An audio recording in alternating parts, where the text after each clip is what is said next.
ಇವತ್ತು ಬೆಳಗಾವಿ ಜಿಲ್ಲೆಯ ಡಿ.ಸಿ. ಕಚೇರಿ ಆವರಣದಲ್ಲಿ ನಮ್ಮ ಮಾದಿಗ ಸಮಾಜದ ಹೋರಾಟ ಸಂಬಂಧ ಈಗ ಪತ್ರಿಕಾ ಮಾಧ್ಯಮದವರು ಎಲ್ಲರಿಗೂ ಕೂಡ ನಮಸ್ಕರಿಸುತ್ತಾ, ಈಗಾಗಲೇ 30-40 ವರ್ಷ ನಮ್ಮ ಮಾದಿಗ ಸಮಾಜದ ಮತ್ತು ಒಳಪಂಗಡದ ಎಲ್ಲ ಹಿರಿಯರು ಹೋರಾಟವನ್ನು ಮಾಡಿ ನಮ್ಮ ಒಳ ಮೀಸಲಾತಿ ನಮಗೆ ಹಕ್ಕನ್ನು ನಮಗೆ ಕೊಡ್ರಿ ಅಂತೇಳಿ ಈಗಾಗಲೇ ಹೋರಾಟ ಮಾಡಿ ಕೆಲವು ಜನ ನಮ್ಮ ಹಿರಿಯರು ಸತ್ತು ಹೋದರು.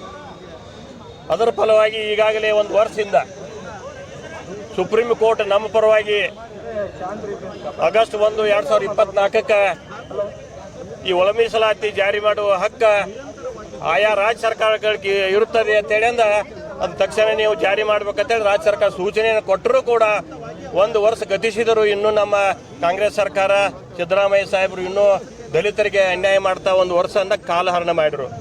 ಈ ಸುಪ್ರೀಂ ಕೋರ್ಟ್ ಆದೇಶ ಆದ 3-4 ತಿಂಗಳದೊಳಗೆ ತೆಲಂಗಾಣ ಆಗಲಿ, ಆಂಧ್ರ ಆಗಲಿ, ಹರಿಯಾಣ ಆಗಲಿ, ರಾಜಸ್ಥಾನ ಆಗಲಿ ಇವರೆಲ್ಲರೂ ಕೂಡ ಈಗಾಗಲೇ ಒಳ ಮೀಸಲಾತಿ ಜಾರಿಗೆ ತಂದಿದ್ದಾರೆ ಅಲ್ಲಿ 3-4 ತಿಂಗಳದೊಳಗೆ.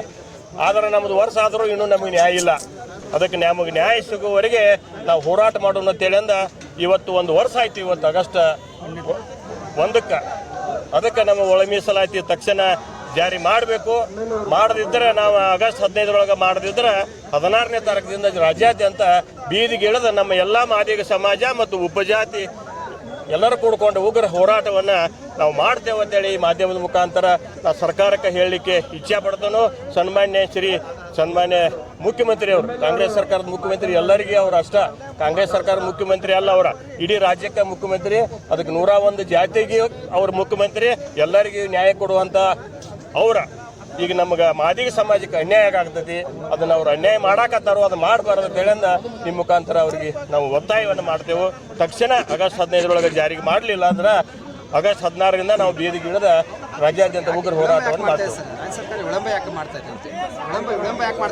ಅಥವಾ ರಾಜ್ಯ ಸರ್ಕಾರ ನಮ್ಮ ದಲಿತರಿಗೆ ಅನ್ಯಾಯ ಮಾಡೋದಕ್ಕೆ, ದಲಿತರ ಮೇಲೆ ಅವ್ರಿಗೆ ಪ್ರೀತಿ ಇಲ್ಲ, ಅನ್ಯಾಯ ಮಾಡಾಕತ್ತಾರ, ಕೊಡಬಾರ್ದು ಅನ್ನೋ ಉದ್ದೇಶ ಐತಿ. ಅವರ ಕೆಲವು ಪ್ರಭಾವಿ ದಲಿತರ ನಾಯಕರಿಗೆ ಮಣಿದ ಅವ್ರು ಮುಂದೆ ಹಾಕೋತ ಹೊಂದಿದಾರು. ಪ್ರಭಾವಿ ನಾಯಕರಿಗೆ, ದಲಿತ ನಾಯಕರಿಗೆ ಮಣಿಬಾರದು. ಅವರ ತಕ್ಷಣ ದಲಿತರಿಗೆ 101 ಜಾತಿಗೂ ಕೂಡ ಎಲ್ಲರಿಗೂ ನ್ಯಾಯ ಕೊಡಬೇಕು. ಬರೀ ನಮ್ಮ ಮಾದರಿಗೆ ಅಟ್ಟ ಕೇಳತ್ತಿಲ್ಲ, ನಾವು 101 ಜಾತಿಗೂ ಎಲ್ಲರಿಗೂ ನ್ಯಾಯ ಸಿಗ್ತೈತಿ. ಅದರಿಂದ ಅದಕ್ಕೆ ಅವರವರ ಜನಸಂಖ್ಯೆಗೆ ಅನುಗುಣವಾಗಿ ಅದನ್ನು ಮೀಸಲಾತಿಯನ್ನು ಹಂಚಿ ಆದೇಶ ಮಾಡಬೇಕಂತೇಳಿ ನಾವು ಒತ್ತಾಯ ಮಾಡ್ತೀವಿ.